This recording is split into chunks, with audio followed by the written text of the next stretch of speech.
let me show you how to edit by hand, because that's the one that gives you the most control, and it means you're not dependent on AI to make a small change. Open whatever page you want to edit, and then in the top bar, click Edit with Elementor. Make sure to keep this left panel open. You can collapse it and expand it with the little arrow button. Elementor won't let you change much with it collapsed. Now, before we change anything, let's open the Structure panel. The Structure panel contains the map of your whole page. Every section and element on the page is listed in there, so it's the easiest way to find things and move them around. On a Mac, you can hit Command-I, or it's Control-I on Windows. That'll open this Structure panel on the right, and it might already be open when you open this page in Elementor. If that keyboard shortcut does nothing, simply leave the editor and come back in from your pages list and then try again. Here in the Structure panel, you can see the entire structure of your site, all the images, text, buttons, everything. So if you want to move things around, this is the easiest way to do it. For example, I'll just quickly, inside this block here, realign these. So if I click this div block, that's this element here, it highlights and I can see what I'm grabbing. So if I wanted to move it to the left, I could either click and drag this in the browser. That works just fine. But sometimes it gets a little goofy, so I'm going to hit Command-Z on my keyboard to undo that. Or you can grab the div block and slide it up to the next position in the list on the Structure panel. There we go. Text is the simplest edit to make of the actual content. Simply click on any text block and then type just like you're in a word processor. Like, for example, maybe I want to remove the "to" from this header, make it collapse a little bit more tightly, and I think that looks nice. If you want to move things around, I generally recommend doing it in this Structure panel, because if you grab an element by its handles and resize it, Elementor writes a private style onto that one element and overrules everything else, and you won't see it in the panel anywhere. If a section collapses or an image disappears after you dragged something, undo it rather than trying to fix it forwards. You can also swap out images.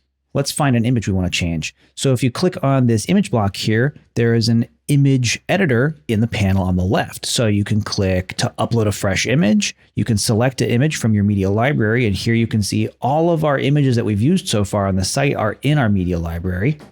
And they've also been given excellent titles and alt text, which are things that people commonly forget to fill out when they're building a site by hand, but they're really important for SEO. To actually swap the image, we could grab one and click Insert into Post. And there we go. But of course, this section is about the terrace, so I'm going to undo that change. Now, if you run into an issue where an image looks blank in the editor, but it works fine on the live site, change the image size in the resolution dropdown here, and it'll appear. For everything on the page, colors, spacing, and sizes are all controlled in this panel on the left. If I click this header here, you can click Style. Style controls how something looks, and the spacing controls sit alongside it. That covers almost everything you'd want to change. Now, the one that saves you the most time. Remember we told Claude to turn every color in the design into a variable, which means every color is defined once and every element points at that definition. So there's one place you can change a color and have it update across the entire site at once. Fonts work the same way. And that panel is called the design system. You can access the design system by clicking the water drop up in the top bar. So here, recoloring 5 pages is one edit instead of 50. For example, let's say we wanted to change the accent color. We can click on this accent color hex code here, double click, and then click on the chip to the left. Here, let's change it to something obvious, like pink maybe, and make it really obvious that we're changing it. We'll click back here, and then in order to lock in the change, you have to hit enter on your keyboard in the hex code field, and then click Save Changes, and you see everywhere we had yellow, now we have pink. That's true across the whole site. Now, I'm actually not a huge fan of that change, so let's set it back to a nice yellow color. We'll click in here, and we'll find something that works decently. This kind of nice yellowy orange color. Lock in the hex code, Save Changes, and there we go. One thing to know about this so it doesn't surprise you, your header and footer are styled in Astra rather than Elementor, so these color variables don't reach your header and footer.